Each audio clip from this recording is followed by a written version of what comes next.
કેમ છો વિદ્યાર્થી મિત્રો? હું છું મયુર લિંબાચિયા અને તમે જોઈ રહ્યા છો ફિઝિક્સ બાય મયુર લિંબાચિયા. તો ચલો વિદ્યાર્થી મિત્રો શરૂ કરીએ આજનો આ વિડિયો લેક્ચર, જેમાં આપણે ધોરણ 11 સાયન્સ પ્રકરણ નંબર 9 તરલના યાંત્રિક ગુણધર્મોમાં ટોપિક નંબર 9.3 ધારારેખીય વહન, જેને વિદ્યાર્થી મિત્રો સ્ટ્રીમલાઇન ફ્લો પણ કહેવામાં આવે છે, તેને સમજી અને વિદ્યાર્થી મિત્રો પરીક્ષાની દ્રષ્ટિકોણથી ખૂબ જ મહત્વનો પ્રશ્ન સાતત્ય સમીકરણ, એને પણ આપણે અહીંયા સમજીશું. તો ચલો વિદ્યાર્થી મિત્રો શરૂ કરીએ.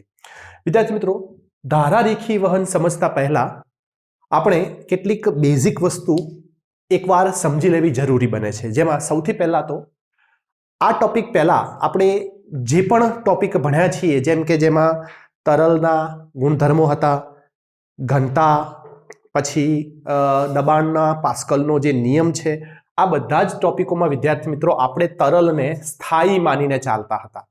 મતલબ અત્યાર સુધી આપણે સ્થાયી તરલ વિશે અભ્યાસ કર્યો છે. હવે ધારારેખીય વહનમાં વિદ્યાર્થી મિત્રો તરલ વહેતું હશે, ગતિમાં હશે. તો વિદ્યાર્થી મિત્રો જ્યારે તરલ ગતિમાં હોય, તરલ વહેતું હોય, ત્યારે જો તરલના ગુણધર્મોનો અભ્યાસ કરવામાં આવે તો તેવા અભ્યાસને આપણે કહી શકીએ તરલ ગતિશાસ્ત્ર. તો અહીંયા હું સૌથી પહેલો પોઈન્ટ એ લખું છું કે ગતિ કરતા તરલનો અભ્યાસ એટલે તરલ ગતિશાસ્ત્ર.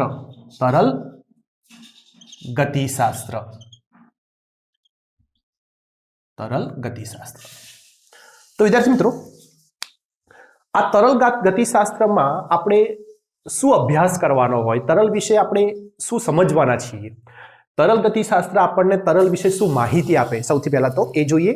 તો ધારો કે અહીંયા વિદ્યાર્થી મિત્રો હું આવી રીતે એક તરલ ગતિ કરી રહ્યું છે, આપણે એને જો ધ્યાનમાં લઈએ તો આ ગતિ કરતા તરલમાં કોઈ એક ચોક્કસ બિંદુ, એટલે કે એને આપણે સ્થાન પણ કહી શકાય, કોઈ એક ચોક્કસ બિંદુ કે સ્થાન આપણે જો અહીંયા લઈએ અને કોઈ ચોક્કસ સમય માટે, ચોક્કસ સ્થાન કે ચોક્કસ બિંદુ તથા કોઈ ચોક્કસ સમય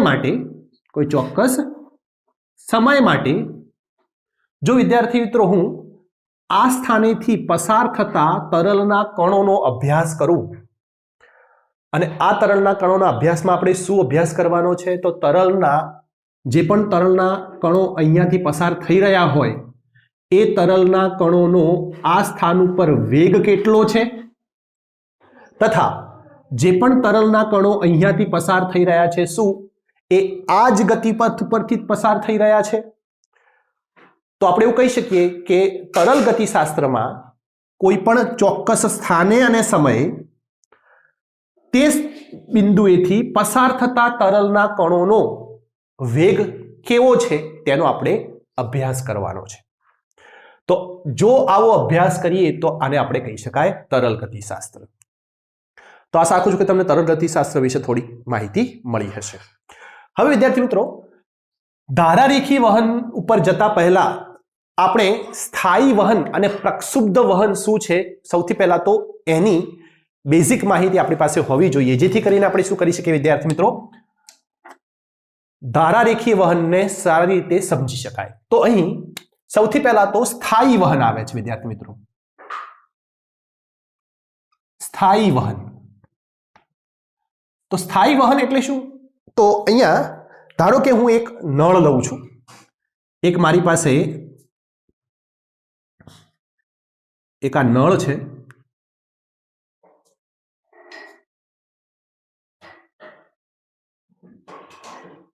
આ એક નળ છે અને આ નળને મેં થોડો ખોલ્યો છે વિદ્યાર્થી મિત્રો. જ્યારે હું નળને ખોલીશ, એકદમ થોડોક જ ખોલેલો છે, બહુ વધારે નથી ખોલ્યો, એકદમ થોડો ખોલીએ ત્યારે શું થશે વિદ્યાર્થી મિત્રો, એમાંથી પાણી વહેવાનું શરૂ થાય. અને આ પાણીને તમે ધ્યાનથી ઓબ્ઝર્વ કરશો, એનું અવલોકન કરશો તો તમને ખ્યાલ આવશે કે આ પાણી એકદમ સ્મૂથ રીતે વહી રહ્યું છે. અને તમે એની પાછળ આ જે પાણીનો વેહ પડી રહ્યો છે એની પાછળ તમે આંગળી રાખશો ને તો વિદ્યાર્થી મિત્રો તમને એ આંગળી તમે જોઈ શકશો, પાણીની આરપાર તમને દેખાશે. આવું કેમ થાય છે? કારણ કે આપણે નળ એકદમ થોડો ખોલેલો છે, ઓછો ખોલેલો છે, એના કારણે આ તરલની ઝડપ, પાણીની ઝડપ ઓછી છે અને પાણીની ઝડપ ઓછી હોવાથી તમને આ પાણીનો જે વેહ છે, વહન છે, એ કેવું જોવા મળે? સ્મૂથ જોવા મળે, જેને આપણે શું કહી શકીએ? સ્થાયી વહન કહી શકીએ. પણ સ્થાયી વહનની વ્યાખ્યા તમારે લખવી હોય તો વિદ્યાર્થી મિત્રો કેવી રીતે લખી શકાય? તો સ્થાયી વહનની જો મારે વ્યાખ્યા લખવી હોય તો અહીંયા હું વિદ્યાર્થી મિત્રો કોઈ એક બિંદુ અથવા સ્થાન ધારી લઉં. આ બિંદુ કે આ સ્થાન, તો આ બિંદુએ અથવા સ્થાને કોઈ ચોક્કસ સમયે પસાર થતા જે આ તરલના કણો છે વિદ્યાર્થી મિત્રો, આ જે તરલના કણો સતત પસાર થતા હશે ને, તો આ જે તરલના કણો છે એ તરલના કણો જો સમય સાથે, તરલના કણોનો વેગ જો સમય સાથે અચળ હોય, વેગ કેવો હોય વિદ્યાર્થી મિત્રો? અચળ હોય, વેગ બદલાતો ન હોય, તો આપણે તરલના આવા વહનને શું કહી શકાય? સ્થાયી વહન કહી શકાય. ફરીથી બોલું છું કે જો તરલનું વહન થઈ રહ્યું છે એમાં કોઈ ચોક્કસ બિંદુએ એટલે કે સ્થાને અને સમયે તરલના જેટલા પણ કણો પસાર થઈ રહ્યા છે, આ બધા તરલના કણો છે વિદ્યાર્થી મિત્રો. આજે મેં ગોળ ગોળ ડોટ કર્યા એ એક તરલના કણો છે. તો જેટલા તરલના કણો પસાર થઈ રહ્યા હોય એ બધા જ તરલના કણોનો વેગ સમય સાથે બદલાવો જોઈએ નહીં. મતલબ કે શું હોવો જોઈએ? વેગ અચળ હોવો જોઈએ. અને જો વેગ અચળ હોય તો તરલના આવા વહનને આપણે શું કહી શકીએ? સ્થાયી વહન કહી શકાય. તો વ્યાખ્યા શું આવે વિદ્યાર્થી મિત્રો સ્થાયી વહનની? જે વહનમાં, જે તરલના વહનમાં ચોક્કસ બિંદુએ કૌંસમાં લખીએ આપણે સ્થાને આપેલ સમયમાં પસાર થતા તરલના કણોનો વેગ અચળ હોય, અને આપણે આને તમારી ચોપડીમાં શબ્દ વાપર્યો છે સમય સાથે બદલાતો ન હોય, આવું લખો તો પણ ચાલે. તરલના કણોનો વેગ અચળ હોય અથવા તરલના કણોનો વેગ સમય સાથે બદલાતો ન હોય તો તરલના આવા વહનને શું કહેવામાં આવે છે વિદ્યાર્થી મિત્રો? સ્થાયી વહન કહે છે. શું કહેવામાં આવે છે વિદ્યાર્થી મિત્રો? સ્થાયી વહન. તો સ્થાયી વહનની અંદર વિદ્યાર્થી મિત્રો તરલના કોઈ પણ સ્થાને અને સમયે પસાર થતા તરલના બધા જ કણોનો વેગ કેવો હોય? અચળ હોય, બદલાતો ન હોય. હવે આનો મતલબ એ નથી વિદ્યાર્થી મિત્રો કે ધારો કે હું અહીંયા આ સ્થાન લઈ લઉં, આ સ્થાન, તો આ સ્થાન ઉપર વેગ આના જેટલો કદાચ હોય પણ ખરી અને ન પણ હોય. સપોઝ કે આ સ્થાને મેં ચેક કર્યું, આ સ્થાને વેગ મને મળ્યો 5 મીટર પ્રતિ સેકન્ડ.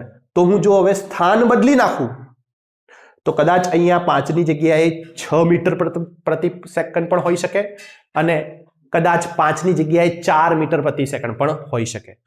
એનો મતલબ કે દરેક સ્થાને એક વેગ હોય એવું જરૂરી નથી.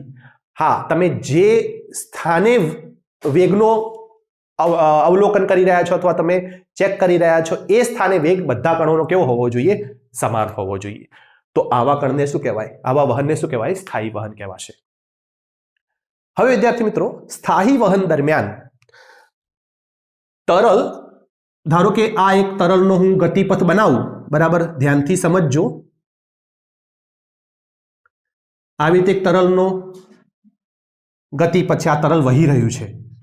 તો વિદ્યાર્થી મિત્રો આવા સ્થાયી વહનની અંદર તરલના બધા જ કણો એક ચોક્કસ ગતિપથ ઉપર આગળ વધે. તરલના આ જે ગતિ કરતા કણો છે, આ તરલના કણો છે એ એક ચોક્કસ પથ ઉપર ગતિ કરતા હોય.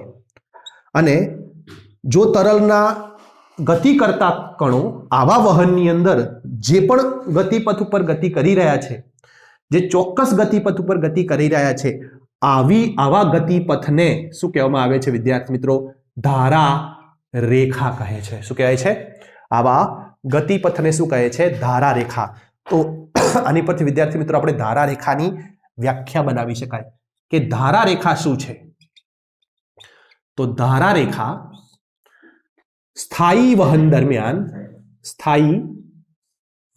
દરમિયાન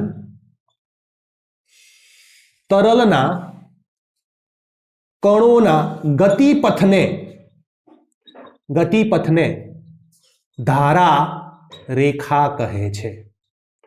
તો વિદ્યાર્થી મિત્રો વ્યાખ્યા શું છે કે સ્થાયી વહન દરમિયાન આ ગતિ કરતા તરલના કણો જે ગતિપથ ઉપર આગળ વધે એ ગતિપથને શું કહેવામાં આવે?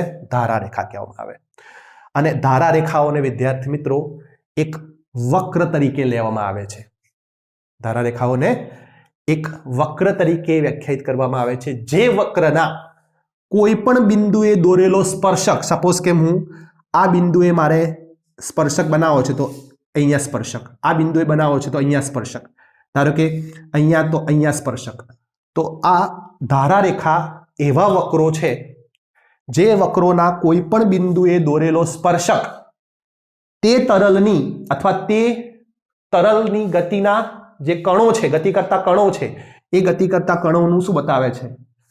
વહનની દિશા બતાવશે અથવા ગતિની દિશા બતાવશે. તો ફરીથી બોલું છું, ધારા રેખા એ એવા વક્રો છે જેના કોઈ પણ બિંદુએ દોરેલો સ્પર્શક એ શું બતાવશે?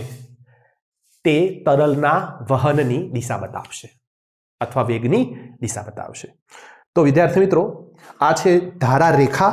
અને હવે બરાબર સમજજો, જ્યારે તરલ ગતિ કરતા હોય ત્યારે આવી ઘણી બધી ધારા રેખાઓ રચાય. આવી ઘણી બધી ધારા રેખાઓ રચાશે વિદ્યાર્થી મિત્રો. અને આવી ધારા રેખાઓ ક્યારે એકબીજાને છેદે નહીં. જો આવી ઘણી બધી ધારા રેખાઓને આપણે એક સાથે લઈએ તો હવે વિદ્યાર્થી મિત્રો આપણને શું મળે? આ તરલનો એક વહન મળશે, તરલનો એક વેહ મળશે. તો ઘણી બધી ધારા રેખાઓને એક સાથે તરલના વેહ તરીકે લખીએ તો તરલનું એવું જે વહન થશે એને વિદ્યાર્થી મિત્રો કહેવાય તરલનું ધારા રેખીય વહન. તો ઘણા બધા ધારા રેખાઓને એક સાથે જો આપણે લઈ અને તરલના જે વહનને આપણે લઈએ એ વહનને શું કહેવાય? ધારા રેખીય વહન કહેવાશે. તો આશા રાખું છું કે તમને આ ધારા રેખીય વહન શું છે એ સમજાયું હશે. બરાબર છે વિદ્યાર્થી મિત્રો. હવે વાત આવે છે સ્થાયી વહન પછી પ્રક્ષુબ્ધ વહનની. તો વિદ્યાર્થી મિત્રો પ્રક્ષુબ્ધ વહન શું છે? તો અહીંયા હું હેડિંગ મારું છું, પ્રક્ષુબ્ધ વહન.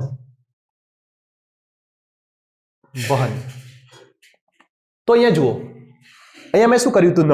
નળને મેં એકદમ થોડો ખોલેલો હતો એટલે વિદ્યાર્થી મિત્રો આ જે પાણીનો વેગ હતો, ઝડપ હતી, એકદમ ઓછી હતી. હવે ઝડપ ઓછી છે એટલે આપણે આ પાણી કેવું દેખાશે? સ્મૂથ, એકદમ આર પાર તમે જોઈ શકો એવું દેખાશે, એકદમ સ્મૂથ પડતું દેખાશે, જેને આપણે સ્થાયી વહન કહ્યું. પરંતુ હવે જો હું આ નળને ફૂલ ખોલી દઉં, એકદમ ખોલી દઉં, તો તમે અનુભવ કર્યો હશે કે પાણી એકદમ ફાસ્ટ પડવા લાગશે. હવે એકદમ ઝડપથી પડવા લાગશે. અને હવે તમે આની પાછળ આંગળી રાખશો ને તો તમે આંગળી જોઈ શકશો નહીં. હવે તમારું પાણી કેવું બની જશે? દૂધિયા કલર જેવું બની જશે. હવે તમે એને આર પાર જોઈ શકશો નહીં, કારણ કે પાણીની ઝડપ ખૂબ વધી ગઈ છે. તો હવે આપણે એવું કહી શકીએ કે કોઈ ઝડપ પછી પાણીનો વેગ વધારતા પાણીનું અથવા તરલનું, અહીંયા આપણે પાણીની જગ્યાએ તરલ લખીશું તો વધારે સરળ પડશે આપણને. કોઈ ઝડપ પછી તરલનો વેગ વધારતા તરલનું વહન સ્થાયીપણું ગુમાવે છે. સ્થાયીપણું મતલબ એનું સ્થાયી વહન ગુમાવે છે, સ્થાયીપણું ગુમાવે છે. તથા તે પ્રક્ષુબ્ધ પ્રક્ષુબ્ધ બને છે. શું બને છે વિદ્યાર્થી મિત્રો? પ્રક્ષુબ્ધ બને છે. પ્રક્ષુબ્ધ એટલે શું? પ્રક્ષુબ્ધ એટલે તરલની અમુક ઝડપ કરતા જ્યારે ઝડપ વધે ત્યારે એ પોતાનું સ્થાયીપણું ગુમાવે અને જે વહન ધારણ કરે, જે વહનમાં પરિણમે, એ વહનને શું કહેવાય? પ્રક્ષુબ્ધ વહન. ફરીથી, જ્યારે તરલના વહનની ઝડપ અમુક ઝડપ કરતા વધારી દઈએ, કોઈ ઝડપ પછી વધારી દઈએ તો એ પોતાનું સ્થાયીપણું ગુમાવી બેસે અને કેવું બને? પ્રક્ષુબ્ધ બને. કેવું બનશે? પ્રક્ષુબ્ધ બનશે. તો કોઈ ઝડપ પછી તરલનો વેગ વધારતા તરલ પોતાનું સ્થાયીપણું ગુમાવી બેસે અને તે શું બની જાય? પ્રક્ષુબ્ધ બની જાય. તો આવા વહનને શું કહીશું?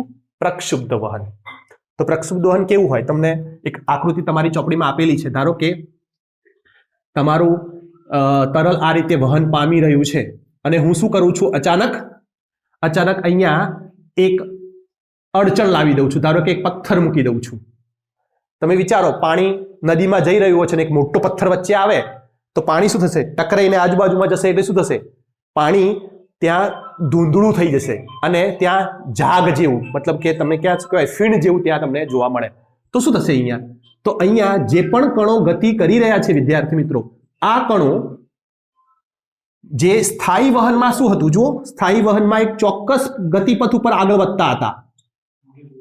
ગતિકણો કોઈ ચોક્કસ ગતિપથ ઉપર આગળ વધતા હતા. આની પાછળનો જે કણ આવે એ આની પાછળનો પણ કણ એ જ ગતિપથ ઉપર આગળ વધે અને કોના જેમ વર્તે? જે આગળ કણ જઈ રહ્યો છે એની જેમ જ વર્તે. આવા વહનને આપણે શું નામ આપ્યું હતું? સ્થાયી વહન કહ્યું હતું. પણ અહીંયા શું થશે વિદ્યાર્થી મિત્રો? હવે આ અડચણ આવી જવાના કારણે, વચ્ચે આ પથ્થર આવી જવાના કારણે તમારો આ જે ગતિ કરતો કણ છે એ શું થશે? પોતાનો ગતિપથ બદલશે અને એ પોતાનો ગતિપથ બદલી અને આવી રીતે શું થાય? કોઈ અલગ અલગ ગતિપથ ઉપર આગળ વધે અને અલગ અલગ ગતિપથ ઉપર આગળ વધશે વિદ્યાર્થી મિત્રો. એના કારણે શું થશે? તરલ પોતાનું સ્થાયીપણું ગુમાવી બેસે અને શું ધારણ કરે? પ્રક્ષુબ્ધ વહન ધારણ કરે. તો આશા રાખું છું કે તમને પ્રક્ષુબ્ધ વહન સમજાયું છે. હવે જે ઝડપ પછી, સમજો, જે ઝડપ પછી તરલ પોતાનું સ્થાયીપણું ગુમાવી અને પ્રક્ષુબ્ધપણું ધારણ કરે, પ્રક્ષુબ્ધ વહન ધારણ કરે, તે ઝડપને શું કહેવામાં આવે છે? ક્રાંતિ ઝડપ. તો અહીંયા એક બીજી વ્યાખ્યા પણ તમને પરીક્ષામાં પૂછાય છે કે ક્રાંતિ ઝડપ એટલે શું? ક્રાંતિ ઝડપ એટલે શું અથવા ક્રાંતિ વેગ એટલે શું? તો જે વેગ પછી તરલ પોતાનું સ્થાયીપણું એટલે કે સ્થાયી વહન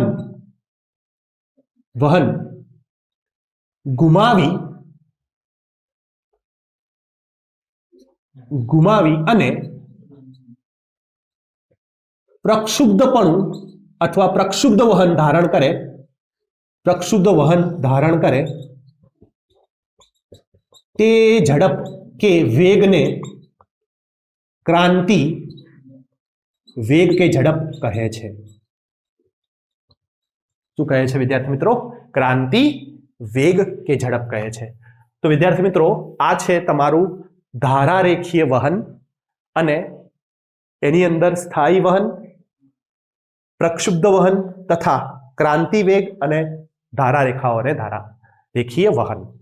તો આમાં જેટલી પણ માહિતી આવતી હતી વિદ્યાર્થી મિત્રો, એ બધાનો મેં સમાવેશ કર્યો છે. બધી વ્યાખ્યાઓ પણ મેં તમને અહીંયા સમજાવી છે.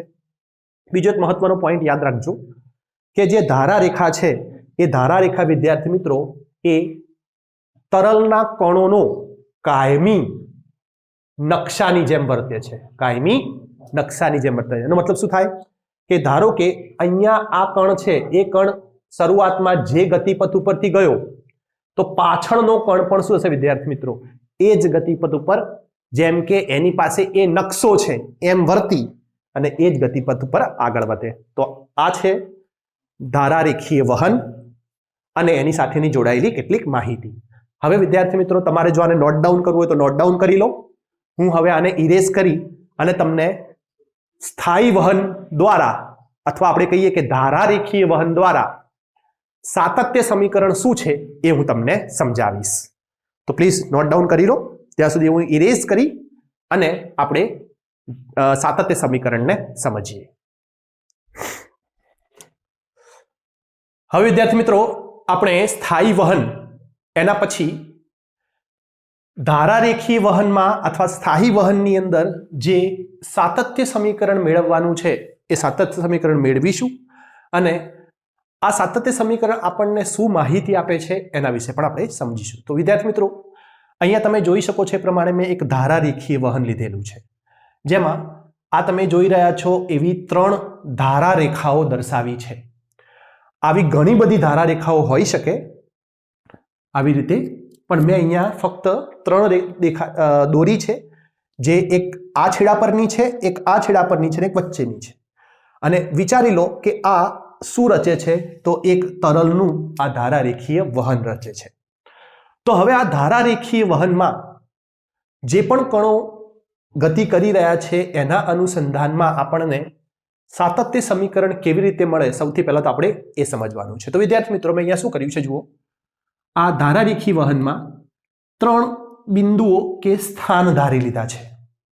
હવે ધારારેખીય વહન એનો મતલબ કે સ્થાયી વહન છે, અને સ્થાયી વહન હોય તો વિદ્યાર્થી મિત્રો આપણને ખ્યાલ છે કે કોઈ ચોક્કસ સમયે પી, ક્યુ કે આર આ 3 માંથી પસાર થતા અથવા 3 સ્થાનેથી પસાર થતા તરલના બધા કણોનો જથ્થો કેવો હોય? સમાન હોય. મતલબ કે અહીંયા કોઈ ચોક્કસ સમયે 100 કણો પસાર થતા હોય તો એ જ 100 કણો અહીંયાથી પસાર થશે, એ જ 100 કણો અહીંયાથી પસાર થશે, કારણ કે કેવું વહન છે? સ્થાયી વહન છે. તો વિદ્યાર્થી મિત્રો અહીંયા આપણે જો આ પી, ક્યુ અને આર બિંદુ ઉપર 3 લંબ આડછેદો વિચારી લઈએ. શું વિચારી લઈએ? 3 ધારારેખીય વહનને લંબ આવા 3 આડછેદો વિચારી લઈએ, જેમાં આ આડછેદને હું નામ આપું આડછેદ એપી, મતલબ ક્ષેત્રફળ એપી, અને આ આડછેદને નામ આપું ક્ષેત્રફળ એક્યુ, અને આ આડછેદને નામ આપું ક્ષેત્રફળ એઆર. તો હવે વિદ્યાર્થી મિત્રો આમાંથી કોઈ ચોક્કસ ડેલ્ટા ટી સમયમાં અહીંયા આપણે લખીએ કે પી, ક્યુ અને આર બિંદુઓએ અથવા સ્થાનોથી પસાર થતા સ્થાનોથી ડેલ્ટા ટી સમયમાં પસાર થતા કણો, અથવા આપણે એને પેલા આડછેદના પરિપ્રેક્ષમાં લખીએ તો સમયમાં કયા આડછેદમાંથી? આડછેદ એ, આડછેદ એપી, એક્યુ અને એઆર ડેલ્ટા ટી સમયમાં આપેલા આડછેદો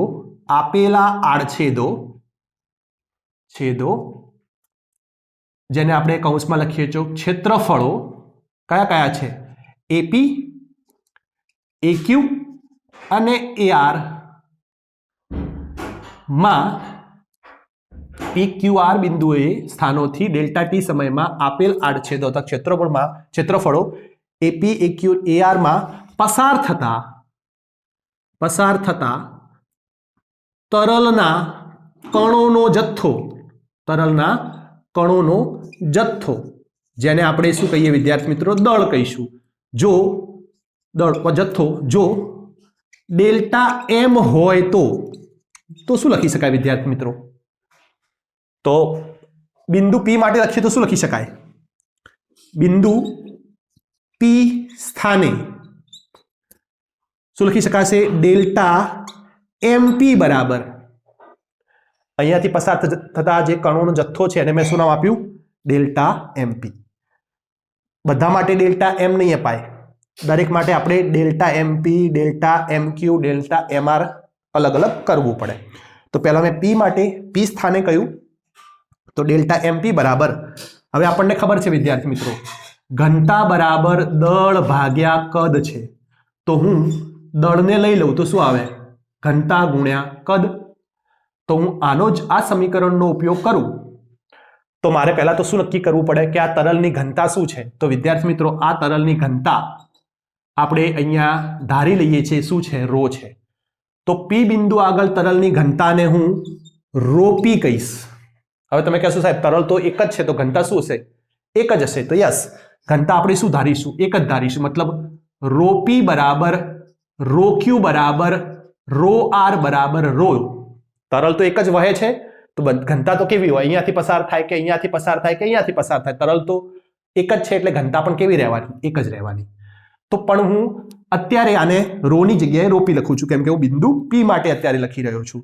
તો દળ બરાબર કદ ઘનતા ગુણ્યા કદ. હવે કદ, આ પર્ટિક્યુલર બિંદુએ પસાર થતા કદને શું લખાય, તો આપણને ખબર છે કદ, કોઈ પણનું કદ લખીએ એટલે જો ક્ષેત્રફળ હોય તો ક્ષેત્રફળ ગુણ્યા અંતર અથવા લંબાઈ. હવે અહીંયા અંતર અથવા લંબાઈને આપણે કયા ફોર્મમાં લખીશું, અંતર અને લંબાઈને આપણે વેગના સ્વરૂપમાં લખીશું. તો ધારો કે આ બિંદુએથી પસાર થતા કણોનો વેગ વીપી છે. એવી રીતે અહીંયા વેગ અલગ હોઈ શકે, ધારો કે વીક્યુ છે, અને અહીંયાથી પસાર થતા કણોનો વેગ શું છે, વીઆર છે. તો આપણે આવું લખી શકીએ, અંતર ભાગ્યા સમય, જેને આપણે શું કહેતા હતા, વેગ. તો અંતરને સૂત્રનો કરતા બનાવવું તો અંતર શું થાય વિદ્યાર્થી મિત્રો, વેગ ગુણ્યા સમય. તો હવે આ અંતર લઉં અને આડછેદ તો મને કદ મળશે.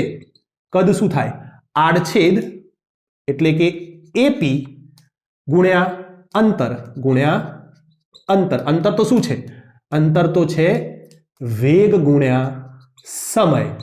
તો હવે મારે કદને લખવું હોય તો શું લખી શકું, વેગ કેટલો છે આ સ્થાનેથી, વીપી છે. તો એપી વીપી, સમય કેટલો, બધા માટે સમય કેટલો છે, ડેલ્ટા ટી. તો ડેલ્ટા ટી. તો વિદ્યાર્થી મિત્રો કદ શું લખાય, અહીંયા અહીંયા મારે કદ લખવું હોય વીપી તો કદ વીપી લખી શકાય, એપી વીપી ડેલ્ટા ટી. તો ધેરફોર ડેલ્ટા એમપી બરાબર રોપી એપી વીપી. આ વી વેગ છે, હા આ વેગ છે એટલે મેં થોડો એને અલગ રીતે દર્શાવ્યું છે, વીપી ડેલ્ટા ટી.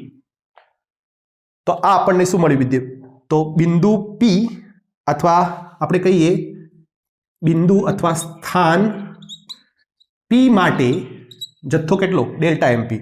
એવી રીતે વિદ્યાર્થી મિત્રો ક્યુ માટે લખવું હોય તો લખી શકાય, બિંદુ એટલે કે સ્થાન ક્યુ માટે સેમ વસ્તુ લખી શકું તો શું લખી શકાય, ધેરફોર ડેલ્ટા એમ ક્યુ બરાબર rho Q A Q V Q delta T. Same વસ્તુ વિદ્યાર્થી મિત્રો કોના માટે લખીશું, આપણે આર માટે લખીશું. તો એવી રીતે વિદ્યાર્થી મિત્રો અહીંયા બિંદુ એટલે કે સ્થાન આર માટે ડેલ્ટા એમ આર બરાબર rho R A R V R delta T થશે ત્રણે ત્રણ માટે. તો હવે વિદ્યાર્થી મિત્રો આપણી પાસે અહીં ત્રણે ત્રણ સ્થાને જે પણ તરલનો જથ્થો પસાર થઈ રહ્યો છે એ આપણને મળી ગયો. તો હવે હું એવું લખી શકું વિદ્યાર્થી મિત્રો કે સ્થાયી વહન હોવાથી, વહન કેવું છે, સ્થાયી છે, અને વહન સ્થાયી હોય તો આ દરેક આડછેદમાંથી ડેલ્ટા ટી સમયમાં પસાર થતો જથ્થો કેવો રહેવાનો, સમાન રહેવાનો. તો લખી શકાય કે સ્થાયી વહન માટે ડેલ્ટા ટી સમયમાં પી ક્યુ અને આર સ્થાનેથી પસાર થતો તરલના કણોનો જથ્થો વિદ્યાર્થી મિત્રો ડેલ્ટા એમ સમાન હોય. તો વિદ્યાર્થી મિત્રો જો આ સમાન હોય તો હવે શું લખી શકીએ, ધેરફોર ડેલ્ટા એમપી બરાબર ડેલ્ટા એમ ક્યુ બરાબર ડેલ્ટા એમ આર. તો ત્રણનો જથ્થો કેવો હશે, ત્રણ જથ્થો સમાન હોય. તો હવે લખી શકું, વેલ્યુ મૂકી દો. ચલો આની વેલ્યુ, આને સમીકરણ નંબર 1 આપો તોય ચાલે, આને 2 આપી દો અને 3 આપી દો. તો 1, 2 અને 3 ની વેલ્યુ મૂકી દઈએ તો શું લખાય વિદ્યાર્થી મિત્રો, જુઓ અહીંયા ધ્યાનથી જોશો જરા. Therefore rho P AP VP delta T બરાબર rho Q A Q V Q delta T બરાબર rho R A R V R delta T. તો હવે વિદ્યાર્થી મિત્રો તમે ચેક કરો અહીંયા શું થશે. તો અહીંયા ડેલ્ટા ટી અને ડેલ્ટા ટી નીકળી જશે. સાથે સાથે આપણે શું છે રો પી રો ક્યુ રો આર બરાબર રો છે તો એ પણ શું થયા બધામાં કોમન છે તો નીકળી જાય. તો હવે વિદ્યાર્થી મિત્રો આપણને શું મળ્યું એપી વીપી બરાબર એક્યુ વીક્યુ બરાબર એ આર વી આર. તો આની પરથી આપણે શું લખી શકીએ વિદ્યાર્થી મિત્રો એવી બરાબર અચળ. તો આ જે આપણને મળ્યું એવી બરાબર અચળ એને આપણે કહેવાય વિદ્યાર્થી મિત્રો સાતત્ય સમીકરણ. અને શું કહીશું વિદ્યાર્થી મિત્રો તો એવી બરાબર અચળ એ જ આપણું શું છે સાતત્ય સમીકરણ છે. અથવા A1 એપીવીપી અથવા તમે સાદા કેસમાં લખો તો A1 V1 બરાબર A2 V2 એ આપણું શું થાય સાતત્ય સમીકરણ બને. હવે હું તમને એક એક્ઝામ્પલ આપું છું સાતત્ય સમીકરણ આપણે કેમ વાપરીએ છીએ. તો તમે ઓબ્ઝર્વ કર્યું હશે વિદ્યાર્થી મિત્રો જ્યારે તમે પાણીની પાઇપ હોય વિદ્યાર્થી મિત્રો આ પાણીની પાઇપમાંથી જ્યારે પ્રવાહ વહેતો હોય તો તમને આ જે જો તમે નળને બરાબર ખોલ્યો ન હોય તો તમને જે પાણીનો પ્રવાહ મળશે આવો ધીમો મળશે બરાબર. તો અત્યારે વિદ્યાર્થી મિત્રો તમે જે પણ આડછેદ રાખ્યો છે બરાબર સમજો વસ્તુને ધારો કે આ આડછેદને લઈએ આપણે તો અત્યારે આ આડછેદ A1 છે અને આ પણ કેવો છે વિદ્યાર્થી મિત્રો એટલો ને એટલો જ પાઇપ તો સમાન જ વ્યાસની રહેવાની તો A1 જ છે. તો આ વખતે જો આમાંથી પસાર થતી જે પણ તમારા તરલની ઝડપ છે અને જો V1 કહી દઉં આ સ્થાને પસાર થતા તરલની ઝડપ V1 કહી દઉં તો અહીંયા પણ આડછેદ એનો એ જ હોવાથી શું હશે V1 હશે. એટલે કે તરલ તમારું આવી રીતે પડતું હશે.